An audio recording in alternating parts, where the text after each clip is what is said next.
You walk into the modern supply store these days, and you are met with entire aisles dedicated to the ailments of the domestic dog. Shelves lined with bright plastic bottles, medicated shampoos that smell of chemicals, drops, and expensive little pills meant to stop a creature from scratching. It is easy to spend a small fortune there, driven by the worry we feel for a loyal animal. But stop and think. How did the old-timers, the men and women who lived a century ago with working hounds and farm collies at their heels, keep their animals in fine health, sound skin, and thick, glossy coats for next to nothing? They did it out of the kitchen pantry, and by a plain, traditional knowing. You go out to the porch of an evening, after a hard day's work, and you see him. Your dog is sitting there gnawing at his paw, scratching until the hair behind his ear wears thin, revealing a raw, angry red patch of skin. A heavy, sour smell, like old damp corn chips, comes up off his coat when he moves. It wears on a man to watch it, because a good dog will not tell you when something is wrong. He will just bear it, quiet and faithful, while his own skin torments him. I am Elias, and I keep up this Lancaster County place the way my family always has. There has always been a dog or two about the farm, working the stock, keeping me company, sleeping across the back doorstep, and I have seen this misery more than once. When I was a boy, we had a black and white fellow named Shep. One humid summer, the poor creature took to scratching himself raw. I fretted over him terrible, thinking we needed to ride into town for some dear medicine. But my father did not run off to buy a thing. He looked the dog over carefully, used what we had in the house, and within a few weeks, old Shep had a coat that shone like silk, and the scratching had near stopped. Now, understand this right from the start. I am no veterinarian, no animal doctor, and I will not pretend to be. What I am giving you is the plain care a farmer gives his dog, the easing of a small everyday trouble. But a dog that stays truly miserable, with deep, weeping sores or a hide that is completely bare, that is a matter for the professional. It could be mange, a deep-seated infection, or a severe allergy that no kitchen comfort will ever touch. It is no kindness to let an animal suffer for the sake of your own pride, so know the limit. But for the common, seasonal itch, the solution is simpler than the stores want you to believe. When a dog scratches, the skin becomes inflamed, the natural moisture barrier breaks down, and a vicious cycle begins. The modern answer is often to strip the coat with harsh detergents, but the old way looks at what the skin is lacking. Take the common hot spot, that red weeping patch where a dog has chewed himself raw. The old remedy is sitting in a jar on your kitchen shelf, plain, unrefined coconut oil. When you apply it, it forms a clean, cooling barrier over the angry skin. And if the dog licks it off, which he surely will, it does him no harm at all, because it is a wholesome fat. Modern research now tells us what the old folks knew by observation. Certain plant oils contain natural elements that quiet inflammation and discourage the tiny things that cause skin to sour. But you cannot just slather it on blindly. There is a specific way to prepare the skin first, trimming the matted hair so the air can dry the dampness underneath, because dampness is the fuel that keeps a hot spot burning. Then there is the dog whose entire body is flaky and dry. The old comfort for a widespread itch is a simple tub of milky oatmeal water. Oatmeal contains natural compounds called avenanthramides, which act like a soothing blanket over irritated nerves in the skin. When you grind plain breakfast oats into a powder as soft as talc and mix it into water, it changes the texture entirely, turning the bath into a silky, opaque liquid that draws the heat right out of the hide. But here is where most folk fail. And it is a detail that changes everything. They draw the water warm, thinking to comfort the dog the way a human likes a hot bath. Understand this. Hot water draws the blood to the surface and makes an animal's itch 10 times worse once they dry. The water must be cool, barely lukewarm to the touch. There is also that sour, yeasty smell that settles between the toes and inside the ears. A heavy, damp odor that tells you the skin's natural balance has shifted. A very weak wash of old-fashioned apple cider vinegar cut precisely by half with water can freshen those specific spots because its mild acidity changes the environment, making it unfriendly to the yeast. Yet, you must never, ever put it on an open sore, or it will sting terribly, which is a true cruelty. And beyond what we put on the dog, the old-timers knew that a healthy coat is built from the inside out, through the feed bowl. A dog fed on nothing but cheap, dry kibble will often grow a dry, brittle coat. The skin requires healthy fats to maintain its suppleness. A simple tin of plain sardines packed in water, an occasional cooked egg, or a splash of clear, unseasoned bone broth made from simmered beef bones can completely transform a dog's hide over a few weeks. But you cannot simply throw these ingredients together without caution. There are hidden dangers in the modern kitchen, things like onion, garlic, and the artificial sweetener called xylitol, which is found in some store-bought foods and can kill a dog outright. You must know exactly what is safe and how to measure it out so you do not upset the animal's stomach.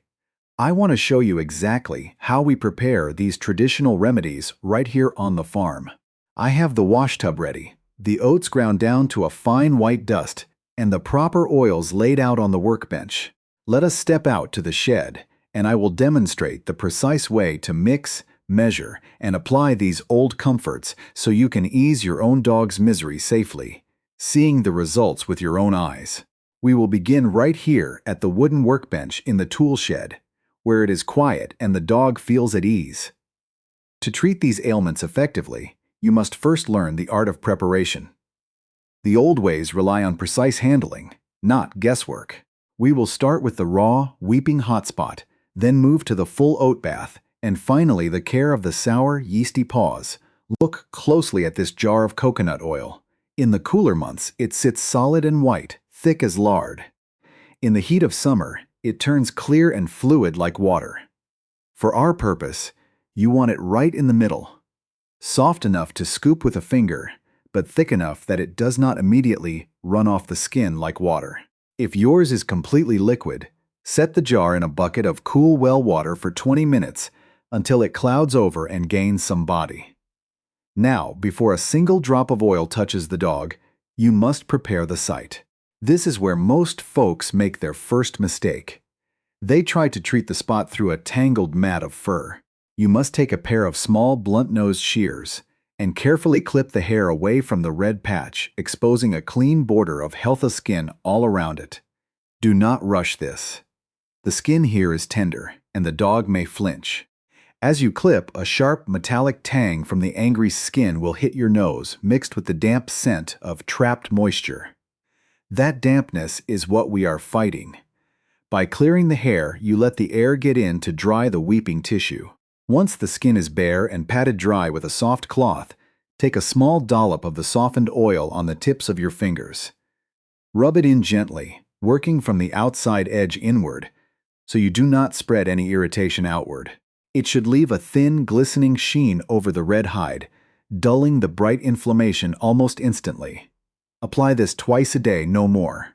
Next, let us prepare the oatmeal bath for the dog whose whole hide is dry and troublesome. I have a 2-cup measure of plain, rolled breakfast oats here in the wooden bowl. They smell earthy and clean. If you drop them into the water whole, they will simply sink to the bottom like gravel and do no good at all. We need to unlock the soothing cream inside them. I use an old hand-cranked grain mill, but a simple kitchen grinder works just the same. Grind them down until the flakes vanish entirely, replaced by a powder so fine it feels like silk or talc between your fingers. It should be a pale, cream-colored dust. Now, look at the wash tub. I have filled it halfway with water. If you dip your hand in, it should feel distinctly cool, like the water from a shaded creek in midsummer, not a warm bath you would draw for yourself. If you feel any true warmth in that water, tip the tub out and start again. Warmth acts like fuel to an itchy hide. It coaxes the blood to the surface and makes the dog frantic the moment he dries. Take your 2 cups of finely ground oat dust and scatter it across the surface of the cool water. Do not dump it in one heavy clump, or it will form doughy balls that will not dissolve. Stir it in slowly with a clean piece of pine or your bare forearm. Watch as the water transforms. It loses its clarity, turning a thick, milky white, and a comforting, wholesome scent rises up from the tub. Bring the dog in now. Speak to him in a low, steady voice. Lift him in gently and let his paws settle on the bottom. Take a small tin cup and begin scooping that milky water, pouring it slowly over his back, his flanks, and down his chest. Avoid his eyes and his ears entirely. Use your fingers to work the liquid down through the thatch of his coat until it drenches the skin beneath.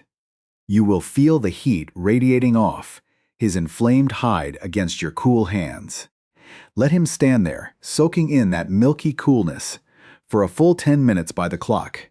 It takes time for the oats to lay down that invisible, protective film that quiets the nerves. When the time is up, lift him out onto a clean patch of grass or a thick towel. Here is another critical point where beginners blunder. Do not grab a dry towel and begin rubbing him vigorously back and forth as if you were drying a horse. That rough friction will rip away the soothing layer we just deposited and restart the itching instantly. Instead, take a large, soft towel and press it firmly against his coat, patting him down to absorb the heavy wetness. Let the remaining moisture air dry in a cool, shaded spot. You will notice his coat feels slightly stiff as it dries, coated in that fine, clean starch. That is exactly what we want. Finally, let us address the sour, yeasty trouble in the paws and the ears. I have a ceramic crock here containing 1 cup of raw apple cider vinegar. It is amber-colored, cloudy with the sediment of the apple press, and has a sharp, pungent bite that makes your nostrils flare. Pour in exactly 1 cup of cool, clean water to cut its strength by half. To treat the feet, take a small, clean cotton rag and dip it into the amber liquid until it is thoroughly wet but not dripping. Lift the dog's paw and look closely at the underside. The skin between the thick black pads should be dry, but if he has the yeast trouble, it will look greasy, slightly pink, and carry that distinct corn chip odor. Gently press the damp cloth into the crevices between the toes, dabbing the skin thoroughly. The acidity of the wash changes the surface environment instantly, halting the growth of the sourness. But hear me clear, if you see a bright red scratch, an open crack, or a place where the dog has chewed until the skin is raw and bleeding, stop immediately. Do not apply the vinegar wash to an open wound, or it will burn him terribly and destroy his trust in your hand. Only use it on whole, unbroken skin that is merely smelly and irritated. Once you have dabbed the spots, take a dry, clean cloth and thoroughly dry the crevices between the pads. Yeast thrives on moisture, and leaving his feet damp after a wash defeats the entire purpose of the remedy. The old ways require patience, a steady hand, and the willingness to observe the animal closely. These kitchen comforts are quiet tools meant to ease the small, common burdens of a working dog's life before they grow into something too large for a farmer's hands to mend. Now that the dog is resting and the tools are laid aside, let us sit for a moment and look at the why of it. The old folk did not have microscopic lenses or laboratory reports, but they had the keen eyes of people who lived alongside nature every day. What they called plain knowing, modern science now describes with complex words. But the truth remains the same, and it is worth understanding how these simple elements work upon the living skin. Think of a dog's skin not as a mere covering, but as a finely built stone wall. The skin cells are the stones, and the natural oils and fats are the mortar that holds them tight against the weather. When a dog develops a seasonal itch or an irritation, it is as if the mortar has begun to crumble. The moisture leaks out, the skin dries, and tiny gaps open up. Through those gaps, everyday dust, pollen, and microscopic spores slip in, irritating the nerves beneath and driving the animal to chew and scratch. When we apply that soft coconut oil to a raw hot spot, we are not performing a miracle. We are simply applying a temporary plaster to that broken wall. The oil contains specific fatty acids, chiefly one called lauric acid. In the laboratory, scientists have found that lauric acid acts as a natural shield, quieting the growth of common bacteria that try to take hold whenever skin becomes damp and exposed. By laying that clean fat over the raw spot, you stop the air from burning the exposed nerves, and you give the skin a quiet window to rebuild its own natural barrier. The milky oatmeal bath works on a similar principle, but it goes deeper into the nervous system of the hide. Oats contain unique antioxidant compounds that modern researchers call avenanthramides. These compounds have a specific documented ability to soothe inflammation. When ground fine as dust and dissolved in cool water, the starch and sugars in the oats form what is called a colloid, a velvety fluid that clings to the hair and skin even after the water is patted away. Think of it like a cooling, invisible lotion that coats every inflamed nerve ending, turning down the volume on the itch so the dog can finally cease his worrying and sleep. As for the apple cider vinegar, its power lies entirely in its acidity. A dog's healthy skin carries a specific balance, slightly less acidic than our own. But when yeast, which is a tiny, naturally occurring fungus, finds a warm, damp pocket between the toes or inside the ear fold, it multiplies rapidly. It changes the environment to suit itself, producing that sour corn chip smell. By applying the watered-down vinegar, you introduce a mild acetic acid. You are essentially changing the soil conditions, making it impossible for that specific yeast to grow and thrive, much like pouring wood ash on soil where weeds prefer acidity. But we must be entirely honest about the boundaries of these old ways. They are comforts, not cures for deep-seated illness. They work excellently on the mild seasonal troubles, the dry skin brought on by winter heating, the passing itch from summer weeds, the small hot spot caught early, or the mild sourness from a swim in the creek. Understand this clearly. These kitchen remedies will completely fail if the trouble is deep within the dog's blood or caused by a living parasite. If your dog is losing hair in large circular patches, if the skin is thick, dark, and wrinkled like elephant hide, or if there is a foul, deep discharge from the ears, no amount of oatmeal or vinegar will touch it. That is the boundary. Mange, for instance, is caused by tiny mites burrowing deep into the hair follicles. You cannot wash them away with oats, and you cannot soothe them away with oil. They require the real, proven medicine from the animal doctor that kills the pest from the inside out. Likewise, if a dog has a deep bacterial infection that has spread beneath the surface of the skin, causing fever and deep weeping sores, a kitchen remedy is not only useless, it is a dangerous delay. The infection can enter the bloodstream, and then you have a far worse struggle on your hands. Even the good fats we put in the food bowl, the fish and the eggs, have their limits. They will build up a coat over 3 or 4 weeks by feeding the new hair as it grows, but they will not stop an acute allergic reaction to a flea bite this afternoon. If a dog is flea allergic, a single bite can set his whole hide on fire. For that, he needs the modern protection that prevents the flea from biting in the first place.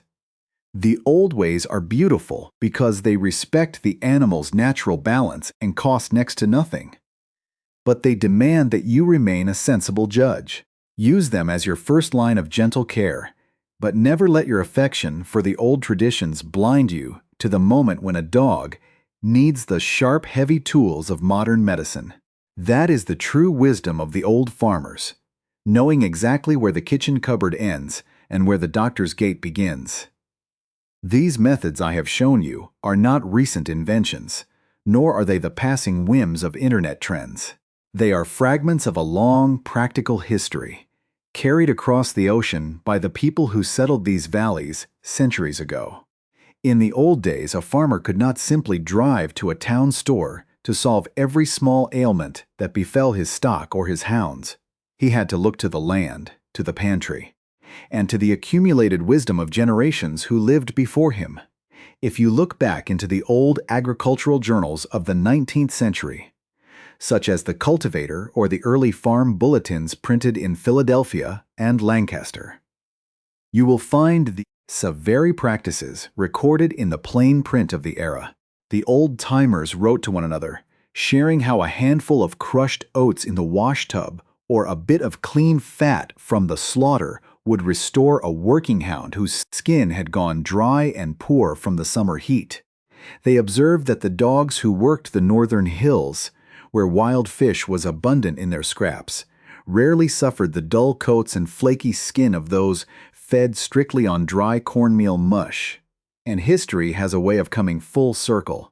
In the mid-20th century, when modern chemistry began to manufacture the first complex animal shampoos, researchers began to study these very folk remedies to understand why they worked so well.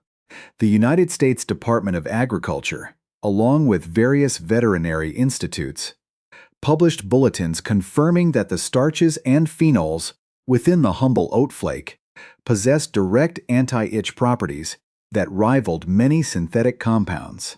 They found that what the old German settlers called Hafermehl, fine oat flour, formed a perfect natural emulsion in water that could calm an animal's irritated nerve endings without stripping the skin of its essential protective sebum. It gives a man a sense of grounding to realize that the simple jar of oil or the bag of breakfast oats sitting in your kitchen right now connects you to a long line of practitioners who understood that nature often provides the gentle est answer. We live in an age that thrives on complexity, an age that tells you a problem cannot be solved unless it comes in a colorful package with a high price tag. But the old ways remind us that truth is often found in the quiet, simple things that require only our time, our hands, and our patience. So, I invite you to stop and think the next time you see your faithful companion worrying at his paw or scratching behind his ear. Before you rush out to buy the dearest bottle on the shelf, look to your own pantry. Take down the oats, grind them to that fine, silk-like dust, and draw that cool, creek-like bath. Take the time to sit by the tub, pouring that milky water over his coat and feel the heat leave his skin. It is a quiet kind of work, a traditional care that costs next to nothing, but gives back a great deal. It is a way of honoring the creature that asks so little of us, yet gives us his wholehearted loyalty every day of his life. Try these simple comforts yourself. Learn the measure of them.